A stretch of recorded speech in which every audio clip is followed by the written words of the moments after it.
welcome. I'd like to ask all of you to maybe just spend a couple of minutes talking a little bit about who you are and what you do and frontiers in metal 3D printing. Go ahead. Awesome. I'm Kyle. I'm from Lowe's Home Improvement. We're Lowe's, yes, the home improvement store. Who's been to a Lowe's before? All right, thank you. We sell awesome stuff. Well, I just want to say, wasn't that awesome? I mean, that's like, it's pretty impressive. Having gone through this a couple of times, just real quick, it was just so great, but to see it all together, it's really impressive. I'm very impressed. That's my sponsorship portion of the talk. But anyway, I run the Lowe's Innovation Labs, and I started it. But what we do is a little bit different. What we do is, instead of just dropping in 3D printing or additive manufacturing, what we do is we wanted to create a solution. And we've done this in a lot of different areas with virtual and augmented reality, and we created autonomous robots and all kinds of stuff. If you haven't seen our stuff, check us out on lowsinnovationlabs.com. But what we do is we use this process where we give all of our marketing research and trend data to professional published science fiction writers, and then they go envision what the probable convergence of tech and people trends might look like. And in one of these stories, there was additive manufacturing. And inside of it wasn't just a really great 3D printer, but it was a multi-material additive manufacturing solution. And what you could do is you could bring in like a broken part or a part that you wanted, and you could digitally piece that broken part back together or manipulate an existing part. And then you could print it in metal and plastic in anything you wanted right there in the store. Well, this was about 4 years ago, and that seemed insane. So what we do as a group is we try to put things, the best technology we can at the time, to put it into market and in a real store and see if it would work. And what happened was we did no marketing, nothing other than some cute little video we threw together. And we had people driving in from 2 and 3 and 4 states over to use this terrible, terrible solution that we had built. And what we learned from that, and when I say terrible, it did not work very well, but people really, really wanted it. And so we went out afterwards and we said, okay, tons of demand for something that's really not here right now. So we went out and tried to find better partners to work with on the technical side, and we have a great partnership with our friends at Made in Space, and you may know them, and we helped put a 3D printer in the International Space Station that actually manufactures Lowe's products for the astronauts in space. And it's real Lowe's tools, which is pretty crazy. So we had the first commercial manufacturing off of the planet. I probably wouldn't think the Lowe's would be the one to do that. But in continuation of this multi-material future, was introduced to Rick, and it couldn't have been more perfect. We already knew what the solution needed to look like. They had figured it out, luckily. And so we're really, really excited to be partnering with them. It just fits perfectly into what both the story tells us is going to come to fruition, but also we've tested it, and people really, really want this. And doing something like this makes it actually real and plausible and in the here and now. So I'm really excited to be partnering with Rick and team.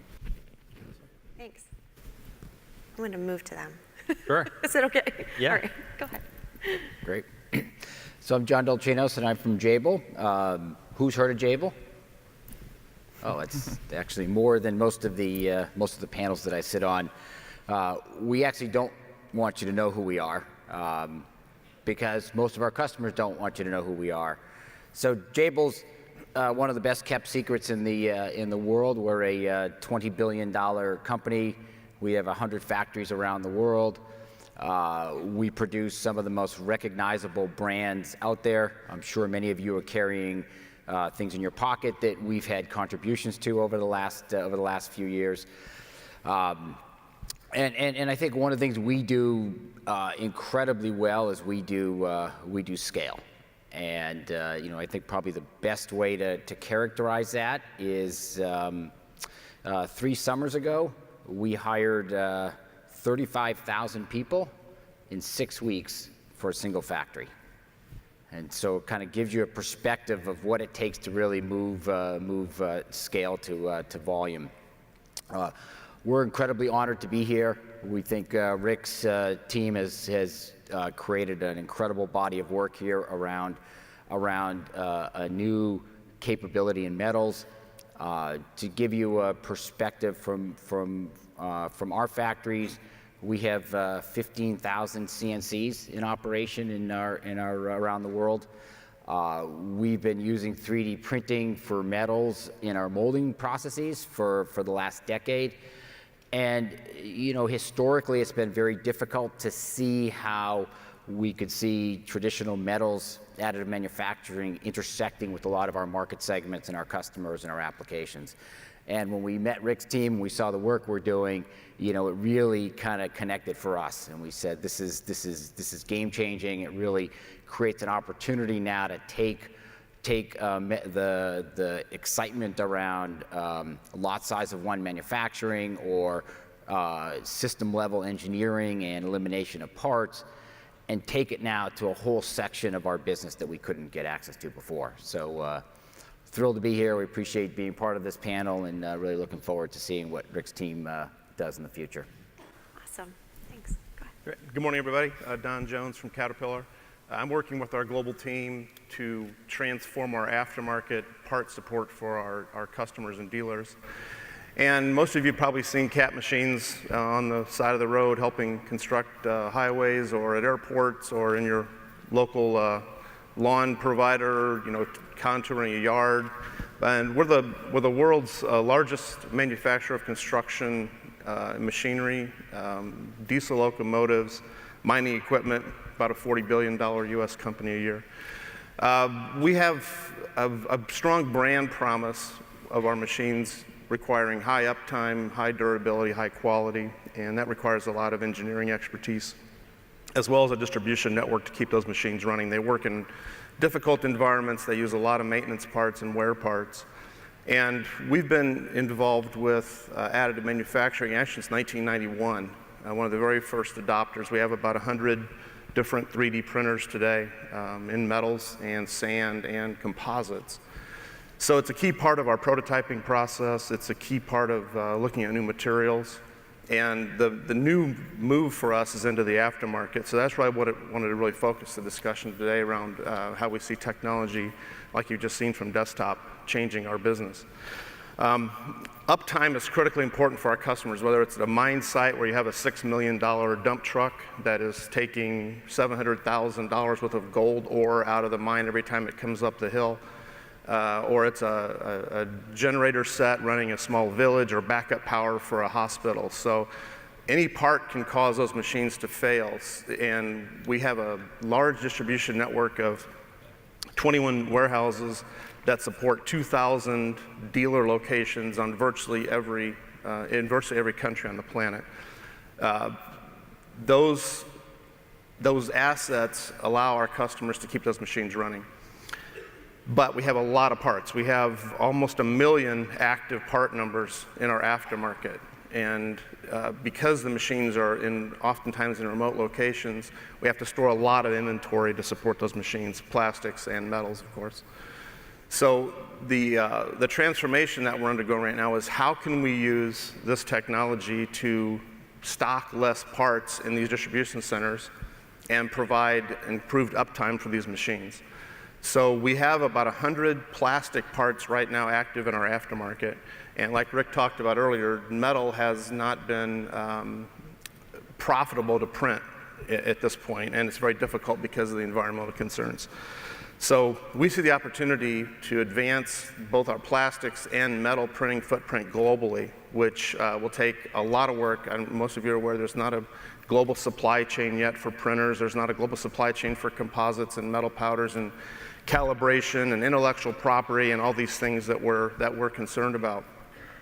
But the ability to print parts much closer to our customers, reduce the lead time significantly, reduce cost. We don't have to air freight parts in, and there's also a big sustainability win, we think, by being able to print the parts much closer to where they're needed and instead of relying on high greenhouse gas air freight.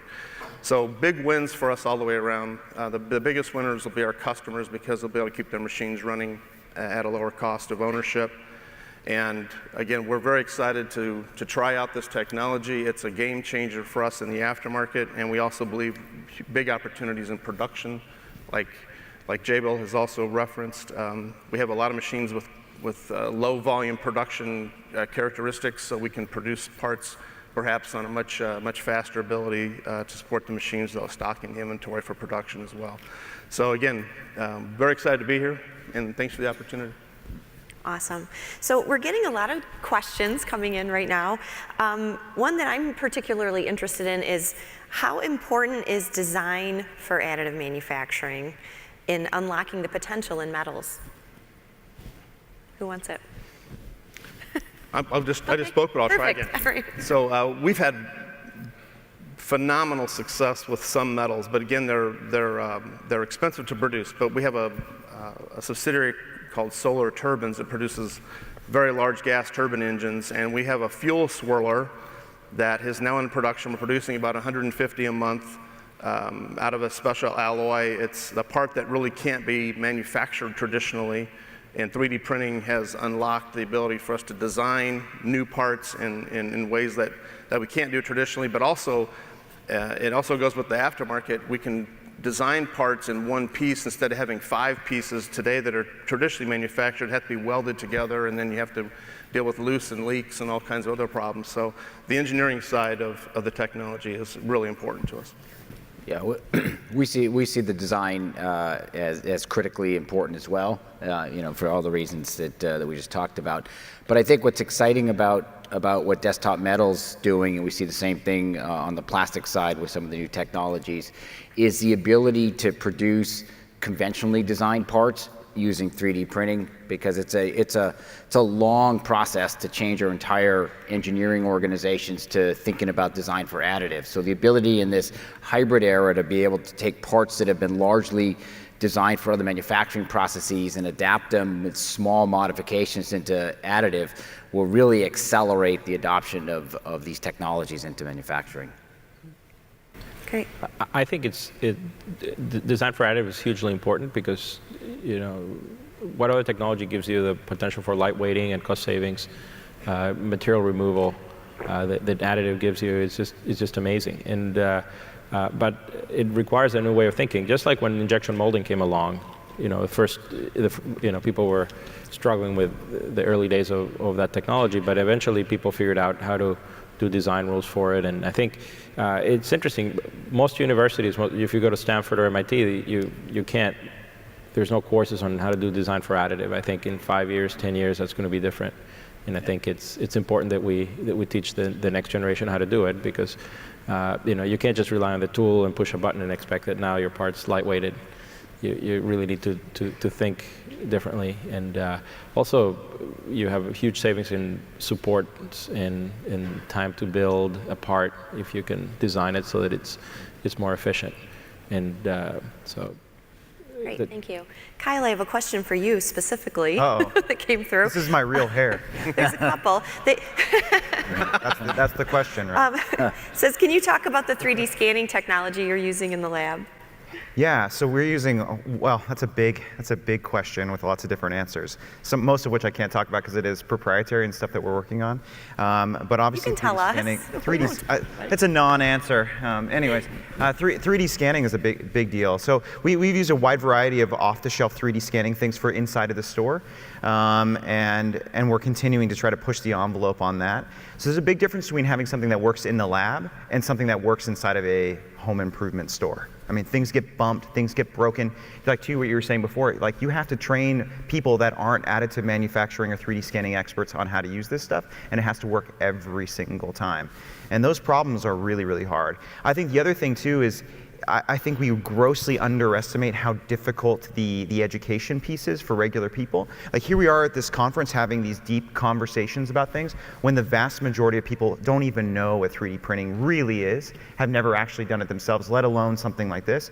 So it changes fundamentally the structure of how you make decisions inside of your mind. If you think about it right now, if something breaks, what do? You got to go get a new one. Well, how do I go get a new one?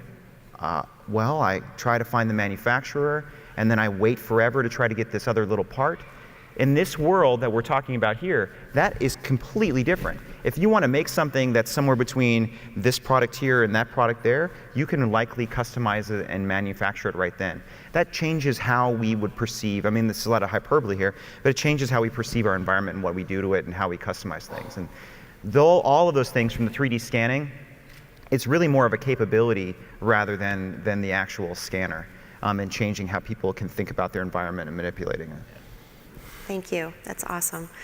I have a question for Rick. How do the mechanical properties of direct metal, desktop metal, compare with those produced using powder bed fusion? So how would you compare those two together? I think they're very similar in the, we're sort of standing on the shoulders of 20 years of powder metallurgy work and standardization in the MIM world, and a lot more MIM parts are made every year than powder bed fusion parts.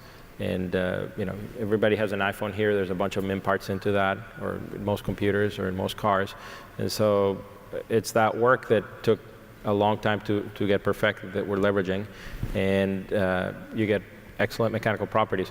But I think beyond that is you can now open up the whole, by printing cold and adding the heat all at once, you're now opening up a whole new series of alloys that were unavailable to the 3D printing metal world. And things like Invars, Covars, Hastelloys, all sorts of super alloys.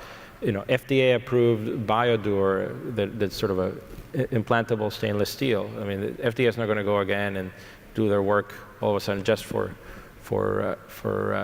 SLM process. So it's or maybe they will if somebody actually spends the money and does the work and spends 5 years. But you can skip all that work and leverage it.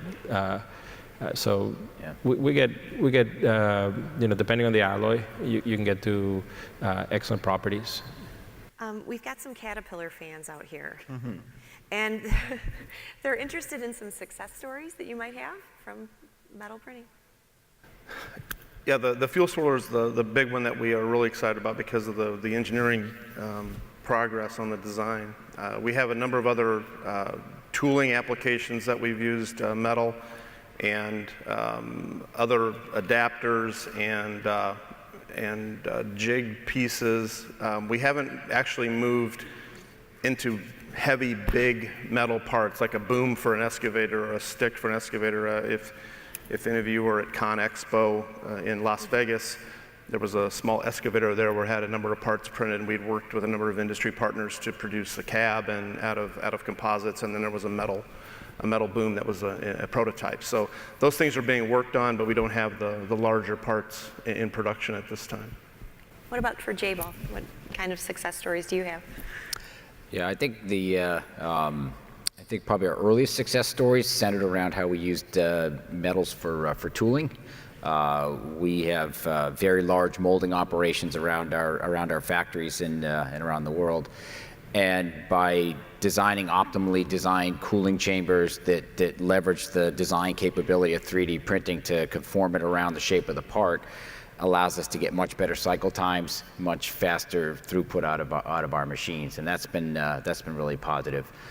On the plastic side, we've seen a number of conversion points, and I think the same thing goes with metals. We always think about the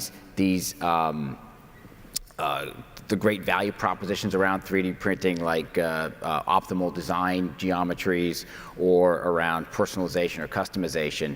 But we see across our supply chain a lot of mid-volume parts, optionality to products that we make that will have huge benefits to be able to 3D print, so you don't have to tool up for each one of those versions. And we've already seen it in plastics, and I'm very confident we'll see the same thing in metals now that we have a viable technology to get to scale and get to cost models that make sense. Okay.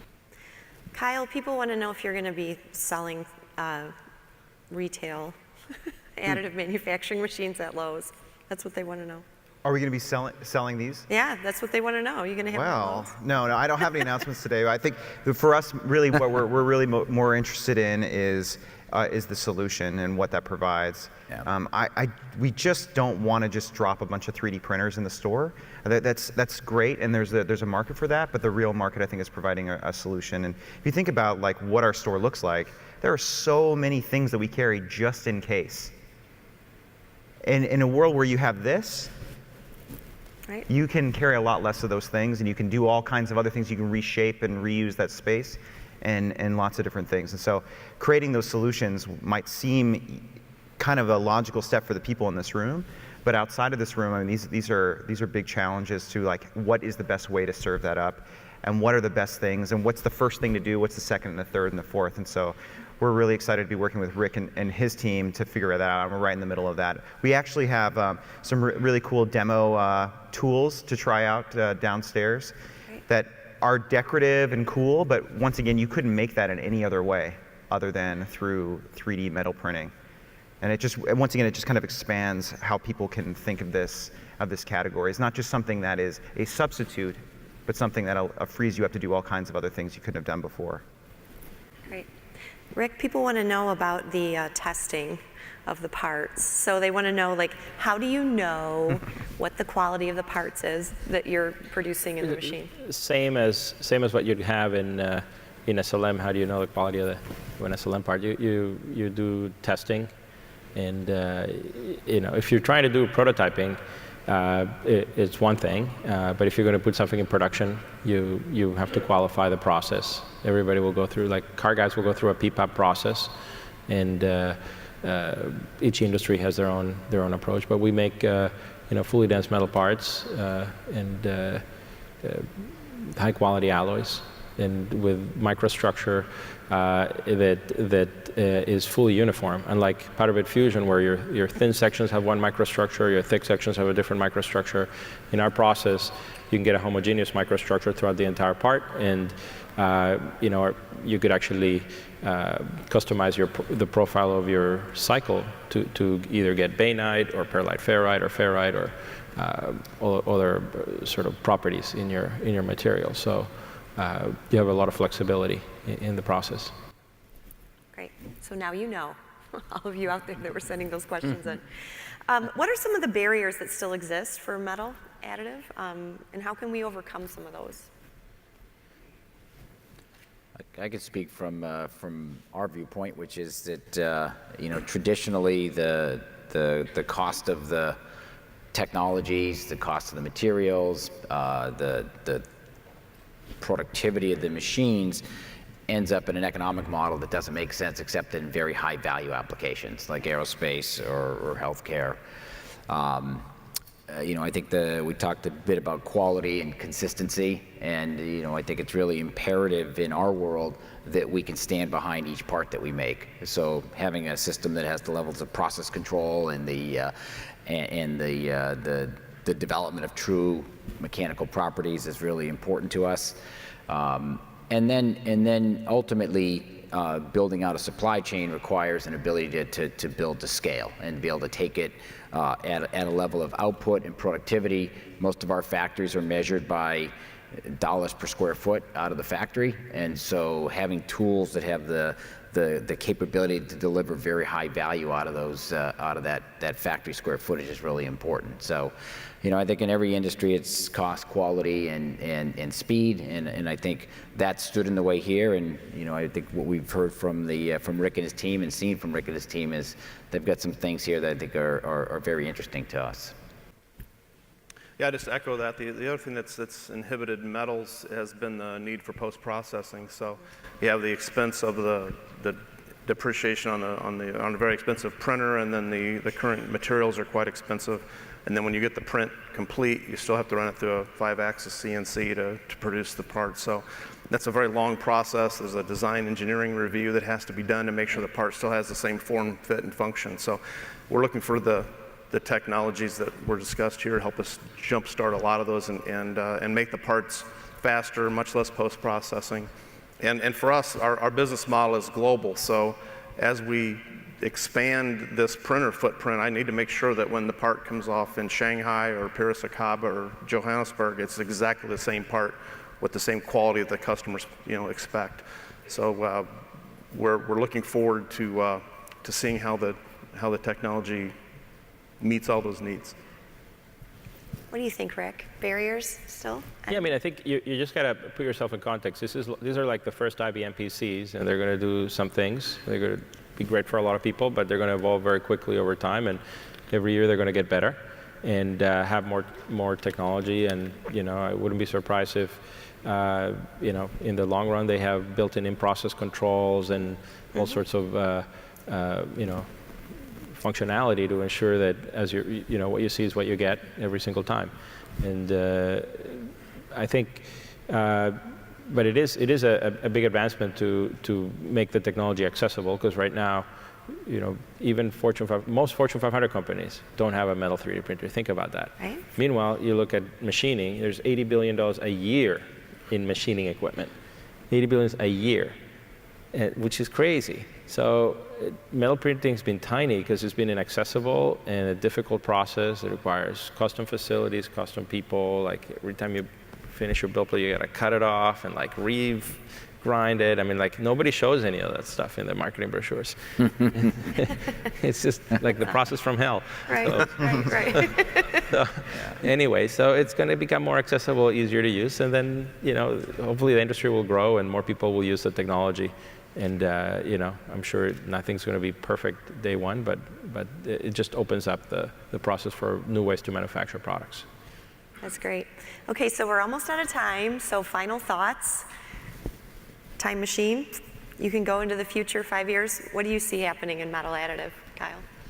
So to kind of add on to this, to continue, I mean, Rick started his announcement by creating kind of the analogy between the big room computers and what we have now. I think there's also kind of another part of that analogy too. Right now, we're guessing of what the actual use cases will be, because a lot of what we're doing is we're substituting existing processes that already exist at scale in a completely different world, and we're trying to find ways to substitute for that. But I think when these things start coming out in the real world, and many, many more people get a chance to use it, and there's another generation that aren't already brainwashed into thinking that the way that we're doing things right now are the right way to do them, because they may not be, that's where I think things get really interesting. Because it's not just this by itself in a vacuum, it's this plus AI plus all these other things that begin to converge together, that make parts and tools that may feel unintuitive to us, but they actually work much better. So that's what I see, is I see a lot of this stuff that's starting to really show up, start to begin to converge and come together, and it will be different than any of us are thinking right now. And I think that's what's really exciting. Right. Time machine? I mean, I think what I'm excited about is seeing machines like this in universities and seeing the next generation of students learn about metal 3D printing and actually be able to use a metal 3D printer. Whereas right now, the only way they can actually go do that is get a job at an aerospace company. Right. I'm excited for what they're going to do. I think there's a huge advance happening right now in the software side with generative design tools, and when people use those, the only way to make those parts is through these types of technologies. And so I think it's exciting.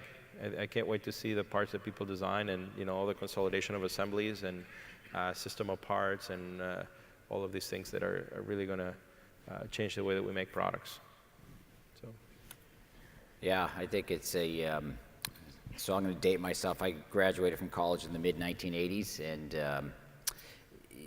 for a number of years, it wasn't really a great place to go after you graduated college to go into manufacturing. And I look at today, what an exciting time, what a great time to be in manufacturing. The new technologies, things like what Rick's team's doing, AI, robotics, all these tremendous digital technologies, this freedom of design that allows you to create things you could never even dream of in the past. It's really fun and really exciting. We were a plastics and circuit board company up until 2011, and bought our first CNC then, and today we have 15,000 CNCs. I don't know that we'll go quite that fast with these desktop metal 3D printers, but I think that there's a tremendous legacy manufacturing base that can be converted over to these new technologies once all realized. And so I think this is just the beginning of what will be a really exciting transition. Great. Don? 5 years in this industry is an absolute eon, so I don't think I'm that smart. But I think there's two things for us. One is within 5 years that our engineers think about how to design a part for 3D before they decide to do it traditionally. So that makes us put changes into our new product introduction cycle, which we're working on. And that's for plastics and metals. And then I hope the technology evolves. We can do mixed materials. We can print, things we can't print today.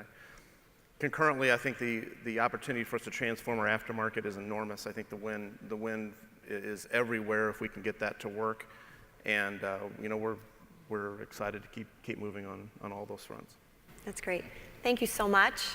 Please join me in thanking our panelists.